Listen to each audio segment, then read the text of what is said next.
ராணிக்கு மேலாக சோதிக்கப்பட ஒரு நாளும் விடமாட்டா. ராணிக்கு மேலாக சோதிக்கப்பட ஒரு நாளும் விடமாட்டா. தாங்கிடும் பலன் தருவார், தப்பிச் செல்ல வழி செய்வார். நீ தப்பிச் செல்ல வழி செய்வார்.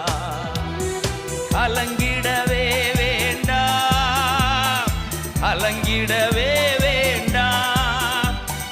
இயேசு கைவிட மாட்டார், இயேசு கைவிட மாட்டார். உங்கள் துக்கம் சந்தோஷமாய் மாறும், உங்கள் கவலைகள் கண்ணீர் எல்லாம் மறைந்துவிடும்.